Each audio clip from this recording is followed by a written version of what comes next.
تراب من الشارع، واحد بيكنس. بقول له يا اخي مش تفتح؟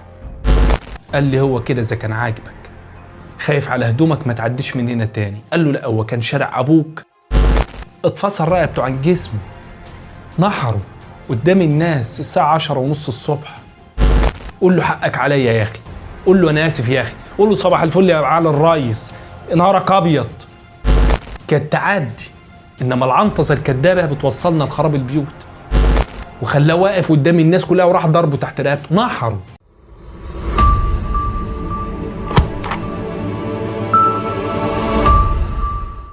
أعزائي المشاهدين، أهلا بكم من جديد. الناس مش طايقة بعضيها، فيش حد مستحمل حد، الناس بتتكلم من مراخينها، كل واحد فيه مشاكل بينه وبين مراته، بينه وبين عياله في البيت، بينه وبين أهله، يطلع زلجه على مخالق ربنا. الناس بتصطبح، المفروض واحد يقوم الصبح يقول يا رب يوم جديد يكرمني برزق ورزق عياله، واحنا النهارده لا، بنصطبح الصبح بنقول بسم الله حلال الله أكبر ونذبح في بعضينا. تعالوا نشوف قضية النهارده. قضية النهاردة اللي فيها كوميديا، قضية النهاردة اللي فيها مجرد ان انا ماشي في شارع وتعفر عليا تراب من الشارع، واحد بيكنس. بقول له يا اخي مش تفتح؟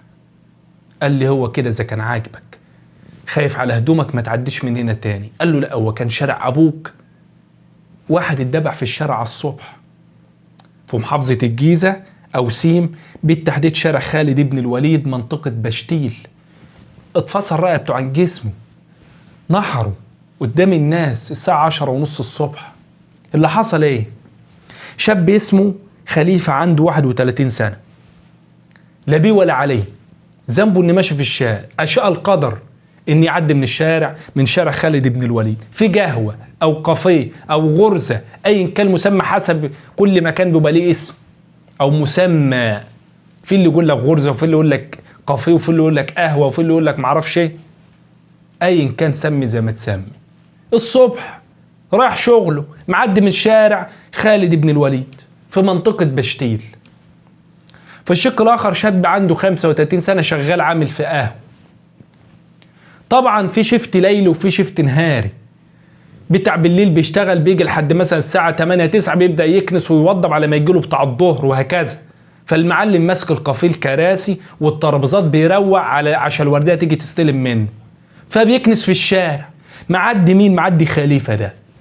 هو معدي طبعا، دي مش بيكنس بقى، عفوا، لا ده بيشوح. يعني ممكن الواحد يبقى بيكنس بالراحة كده، لا ده بيعجط بالمكنسة او بالمجاشة.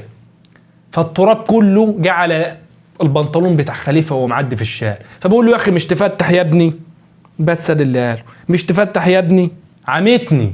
قال له بقول لك ايه، هفتح ايه يعني وانا اعمى؟ خايف على هدومك ما تعديش من هنا تاني. قال له لا، هو كان شارع ابوك. اما انت عايز يرد عليك ويقول لك ايه؟ انت غلطان يا اخي، وبقول لك فتح، مش تفتح يا ابني. عميتني بالتراب وبهدلت هدومي، تقول له مش عاجبك ما تعديش من هنا تاني؟ قول له حقك عليا يا اخي، قول له انا اسف يا اخي، قول له صباح الفل يا معالي الريس، نهارك ابيض. هتعدي، كانت تعدي، انما العنطزه الكدابه بتوصلنا لخراب البيوت. كلمه من هنا وكلمه من هنا، شدوا الاتنين مع بعضيهم.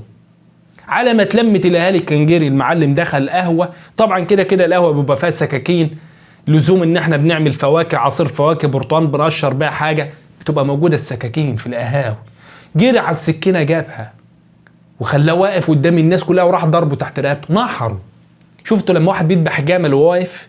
الجمل بالذات في الحيوانات اللي ليه طريقه معينه في الذبيح، والجماعه الجزارين فاهمين انا بقول كويس، ليه طريقه معينه، ولازم تغفل وما يشوفش السلاح. لو شاف السلاح يهيجه وما تعرفش تذبحه. خلاه واقف كده وسط الناس وراح ضربه تحت رقبته بالسكين. وجع الشاب لا حول لا ولا قوه، مات في الحال. الحكم صفر، مفيش شوط تاني اضافي، مات في الحال. تم ضبط المتهم وحاليا امام جهات التحقيق. اللي حصل قال لك ايوه ده جاي بيتعنطز عليا وجاي عامل عليا راجل. هو احنا بقينا مش مستحملين بعض للدرجه دي؟ النهارده بقى بيموت صاحب الحق مش المدان، مع ان صاحب حق او مدان. انا ضد جريمه القتل باي شكل من الاشكال او باي مقياس من المقاييس. انا ضد جريمه القتل، لان مفيش جريمه بتتحل بالقتل. احنا مش في غابه. النفس قبال النفس فقط لا غير. من قتل عامدا متعمدا يقتل. دي طبقا للتشريع الإسلامي، من قتل عامدا متعمدا يقتل، غير كده لا. أنا مع الكلام ده. إنما إحنا بنقتل في بعض على أتفه الأسباب. شاب زي الفل ضيع مستقبله، وشاب زي الفل رايح شغله لا حول الله ولا قوة اتنحر في قلب الشارع. يا ريت نتعلم من قضية النهاردة، ويا ريت يبقى فيه تسامح شوية عشان ما نوصلش اللي احنا بنوصل له ده. واخيرا بعرض القضية اللي زي كده هدف الاول والاخير منها هي التوعية والتعلم من اخطاء الغير، واشوف وشكم بخير والى اللقاء.